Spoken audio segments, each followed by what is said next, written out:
सारे काम। देवभूमि में आपका स्वागत है। मैं हूं आपके साथ हैदर जेदी। उत्तराखंड में लगातार दूसरी बार सत्तासीन हुई बीजेपी सरकार अब नौकरशाही में फेरबदल की तैयारी में जुट गई है। एक्टिव मोड में आ चुके धामी सरकार के मंत्रियों ने अपनी सुविधा अनुसार अधिकारी मांगे हैं। माना जा रहा है कि मुख्यमंत्री पुष्कर सिंह धामी के कुमाऊं दौरे से लौटने के बाद नौकरशाही में व्यापक फेरबदल होगा, जिसका मुख्यमंत्री ने संकेत देते हुए कहा कि इस सिलसिले में होमवर्क चल रहा है।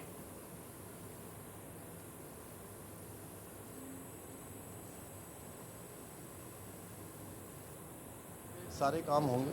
आप देख रहे होंगे, आप लोग कह रहे थे कि भाई सरकार कब बनेगी, नेता कब चयन होगा, मंत्री परिषद कब बनेगी, विभाग कब बटेंगे, सब हो गए, ये भी हो जाएगा।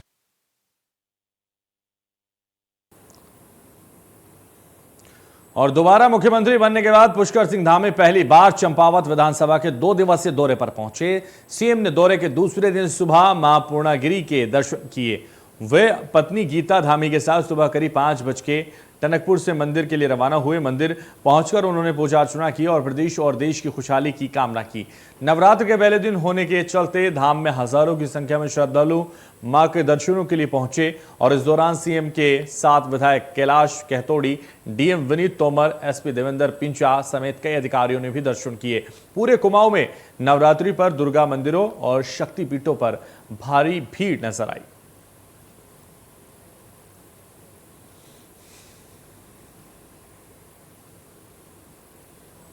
आज माता पूर्णागिरी का जो धाम है हमारा, पूरे उत्तर भारत का आस्था और धर्म का एक बहुत बड़ा केंद्र है। क्योंकि बचपन से मेरी आस्था रही है। आज मैं माता के दर्शन, मैया के दर्शन करने आया हूँ। साथ ही साथ आज हमारा 9 वर्ष भी प्रारंभ हो रहा है। तो इस 9 वर्ष की शुरुआत मैया के दर्शन से, और चूँकि यहाँ पर बहुत बड़ा श्रद्धालुओं का एक सैलाब उमड़ता है पूरे उत्तर भारत से, भारत के अनेकों स्थानों से। तो यहाँ की इन व्यवस्थाओं का भी जायजा लिया है। इसमें और क्या अच्छा हो सकता है। निकट भविष्य में ये मेला हमारा, जो कि बहुत ही पौराणिक मेला है, बहुत ही धार्मिक महत्व का मेला है और बहुत प्रसिद्ध मेला है।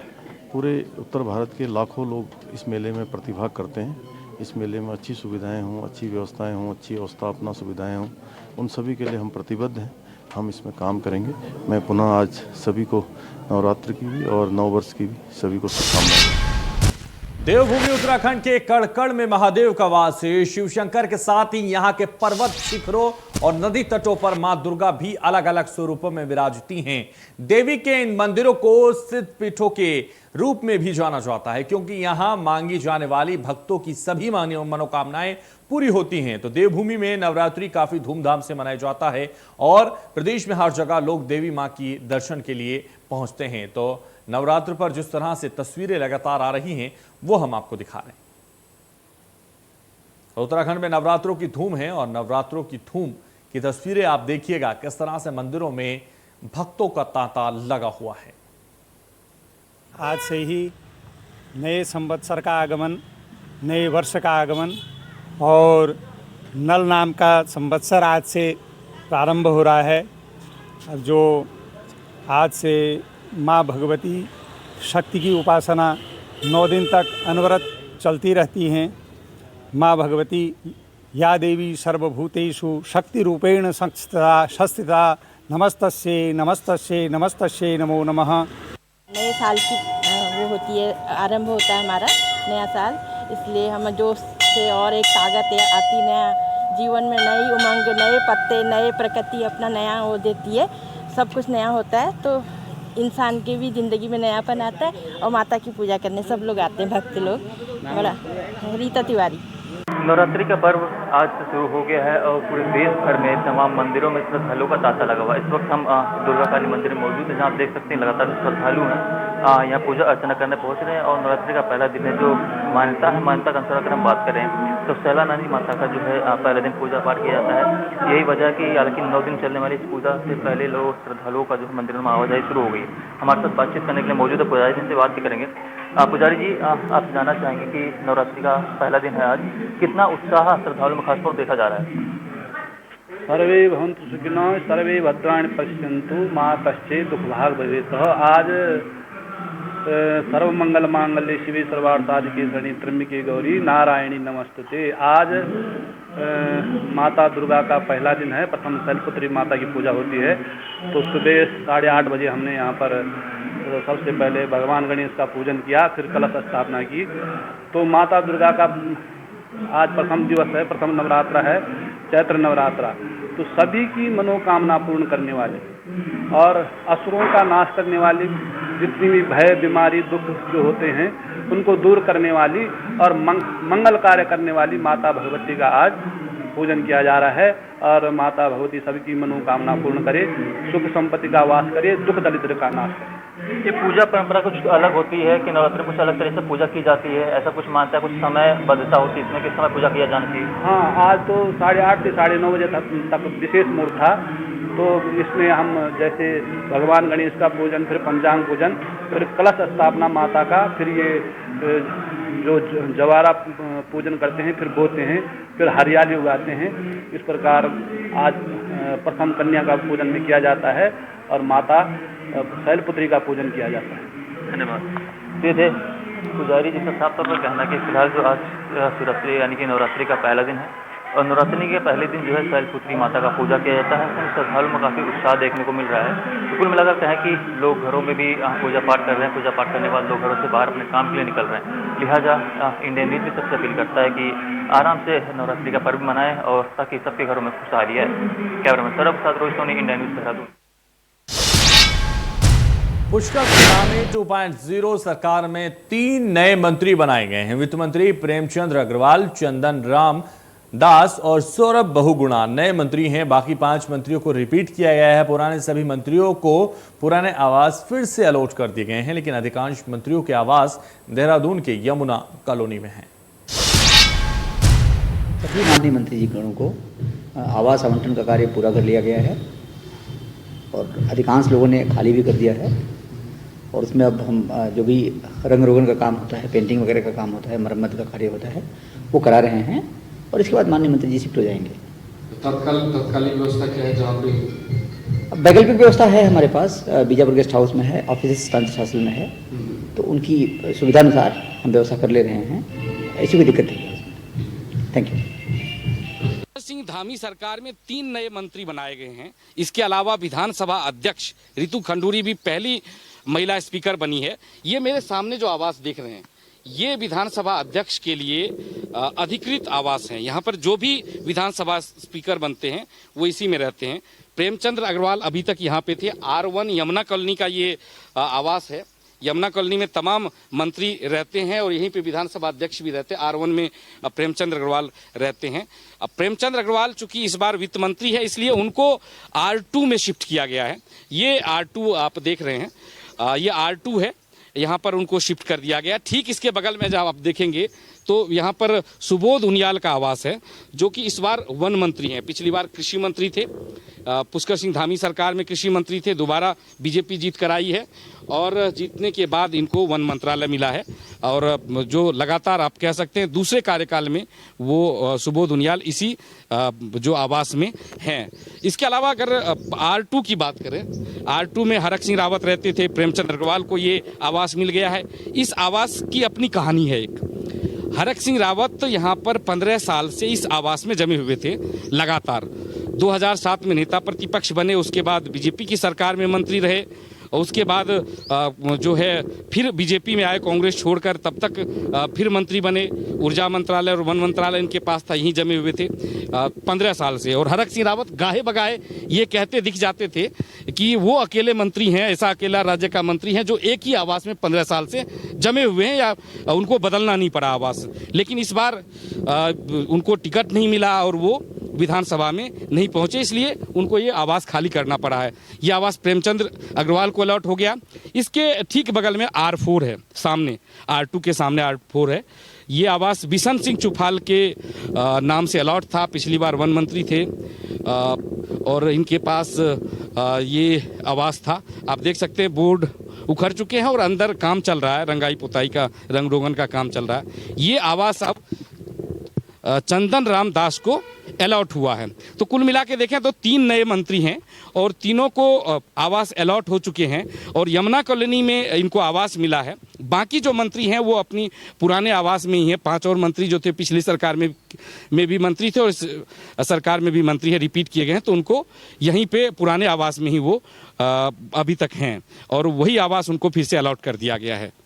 अपने कैमरा सहयोगी सौरभ के साथ doctor Praveen Kumar, India news, Dehradun. 3 नए मंत्रियों को नए आवास मिलने के बाद देखिए हमारे संवाददाता की रेखा आर्य के आवास के बाहर से ये खास रिपोर्ट। पुष्कर सिंह धामी सरकार में रेखा आर्य बाल विकास मंत्री हैं और यमुना कॉलोनी में ही इनको आवास, पुराने आवास को ही फिर से अलॉट कर दिया गया है। ये H10/11 में अभी जो रहती हैं और पिछली बार भी जब सरकार पुष्कर सिंह धामी सरकार में मंत्री थी तो इसी आवास में रहती हैं।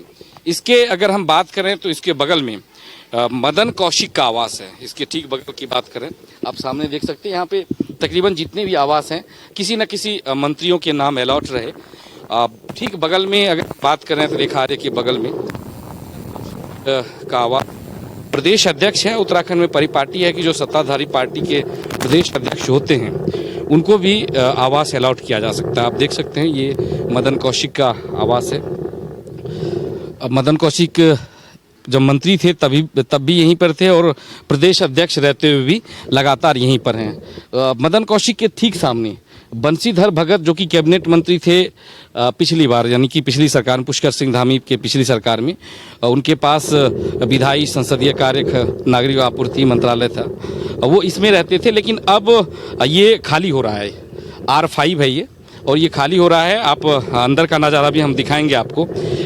ये आवास जो है ये सौरभ बहुगुणा जो कि विजय बहुगुणा के बेटे हैं, सितारगंज से चुनकर आए हैं और इस बार मंत्री बने हैं पहली बार, उनको ये आवास अलॉट किया गया है। रंग रोगन का कार्य किया जा रहा है और कुछ कर भी दिए गए हैं। धीरे धीरे यहाँ से सामान निकालकर दूसरी तरफ शिफ्ट किया जा रहा है। तमाम जो कर्मचारी हैं यहाँ के वो भी अब जा चुके हैं। तकरीबन 3 जो मंत्री नए बने हैं उनको मंत्रालय जो है वो मिल चुका है और आवास भी अलॉट हो चुके हैं। अब ये माना जा रहा है कि तकरीबन 1-2 सप्ताह के अंदर सभी मंत्री जो हैं अपने अपने आवास में शिफ्ट कर जाएंगे। खास करके नए, पुराने वाले अपने आवास में ही हैं और नए वाले जो हैं चंदन रामदास, प्रेमचंद अग्रवाल और सौरभ बहुगुणा वो अपने आवास में शिफ्ट कर जाएंगे।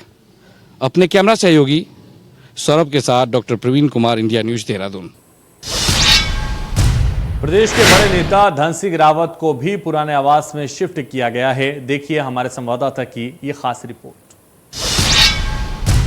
पुष्कर सिंह धामी सरकार में धन सिंह रावत शिक्षा मंत्री बनाए गए हैं। इनके पास स्वास्थ्य मंत्रालय भी है। आप देख सकते हैं ये R5 है। यहाँ धन सिंह रावत पिछली बार भी यहीं थे जब उस शिक्षा मंत्री थे, तब भी इसी आवास में थे। इस बार भी जीत कर आए हैं और इनके पास जो पुराने विभाग को रिपीट किया गया है और इनके ऊपर जो है सारे एजुकेशन की जिम्मेदारी अब उत्तराखंड की दे दी गई है। साथ ही स्वास्थ्य मंत्रालय भी इन्हीं के पास है। इसके ठीक बगल में इस आवास में यशपाल आर्य रहते थे जो कि अब कांग्रेस में चले गए हैं और जो कांग्रेस से चुनाव जीते हैं। लेकिन चूंकि पुष्कर सिंह धामी सरकार में अभी 3 बर्थ खाली है मंत्रालय का, इसलिए ये दोनों आवास खास करके जिसमें यशपाल आर्य रहते थे, बाद में यहाँ पर स्वामी यतीश्वरानंद शिफ्ट कर गए थे। यतीश्वरानंद चुनाव हार गए हैं बीजेपी से ही, वो मंत्रिमंडल के सदस्य नहीं है। इस आवास में रहते थे, वो भी अब खाली कर रहे हैं। इसके बगल में आप देख सकते हैं कि अरविंद पांडे जो कि शिक्षा मंत्री थे, उनको आवास ये अलॉट किया गया था। अब चूंकि वो मंत्री इस बार नहीं बनाए गए हैं, रिपीट नहीं किए गए हैं, इसलिए उन्होंने अपने आवास को खाली कर दिया गया है। अभी ये दोनों आवास खाली हैं। जो भी आगे 3 मंत्री और बनने की संभावना है, तो जो भी मंत्री बनेंगे उनके लिए ये दोनों आवास जो है उनको अलॉट किया जाएगा, उनके लिए सुरक्षित रखा गया है। तो कुल मिला के देखें तो उत्तराखंड में आवास अलॉटमेंट का काम पूरा हो चुका है। अब कुछ दिनों बाद, तकरीबन 1 सप्ताह या 10 दिन के बाद, तमाम जो नए मंत्री हैं अपने अपने आवास में शिफ्ट कर जाएंगे। अपने कैमरा सहयोगी सौरभ के साथ doctor Praveen Kumar, India news, Dehradun.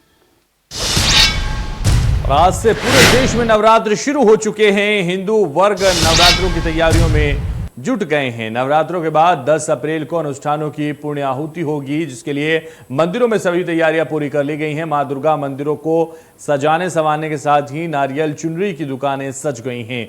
शनिवार को प्रतिपदा तिथि पर कलश स्थापना के साथ मां आदिशक्ति स्वरूप की 9 दिवसीय वसांतिक नवरात्र की आराधना शुरू हो जाएगी और नवरात्रों के अवसर पर जगह जगह दुर्गा मंदिरों को सजाया भी जा रहा है। तो नवरात्रों का विशेष महत्व बताया जाता है। कहा जाता है कि नवरात्रों में श्रद्धालु सच्चे मन से मां भगवती की स्तुति करते हैं और उनकी मन्नतें अवश्य पूरी होती हैं।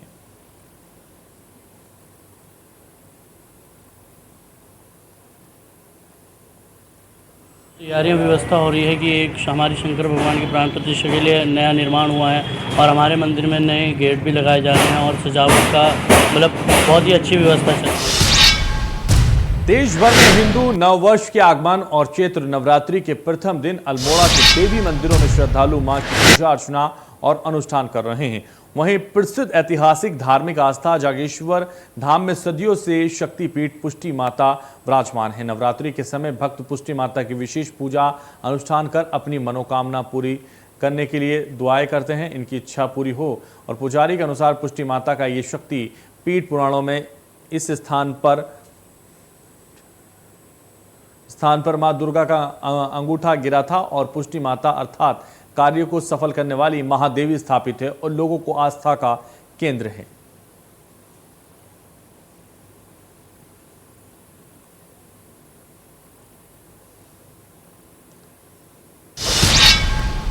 मसूरी के पिक्चर पैलेस स्थित राधा कृष्ण मंदिर के सभागार में मजदूर संघ का वार्षिक सम्मेलन और चुनाव संपन्न हुआ, जिसमें अध्यक्ष पद पर रणजीत सिंह और महामंत्री पद पर देवी गोदियाल को चुना गया। नवनिर्वाचित अध्यक्ष रणजीत सिंह ने कहा कि वो मजदूरों की लड़ाई और उनके हक तक प्रयोग करेंगे और कार्य करेंगे। साथ ही मजदूर एकता को बनाए रखना उनका प्रमुख उद्देश्य होगा। वहीं नवनिर्वाचित सचिव देवी गोदियाल ने कहा कि आज जिस प्रकार से मजदूरों के हकों को मारा जा रहा है और उनके साथ अन्याय किया जा रहा है, उसके खिलाफ आवाज उठाई जाएगी तथा सभी मजदूरों को एक बैनर तले लाकर मजदूरों की लड़ाई को आगे बढ़ाया जाएगा।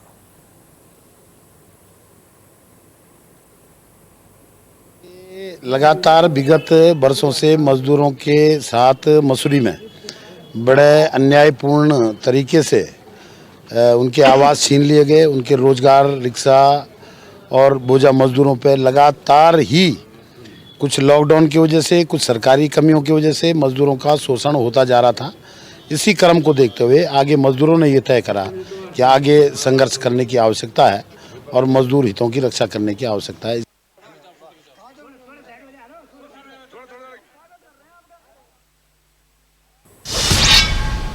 श्रीनगर में नगर पालिका की ओर से शहर भर का कूड़ा पुराने बस अड्डे पर फेंका जा रहा है। साथ ही इस जगह पर आए दिन कचरे में आग भी लगाई जा रही है, लेकिन इसका स्थायी समाधान अभी तक नहीं निकल पाया।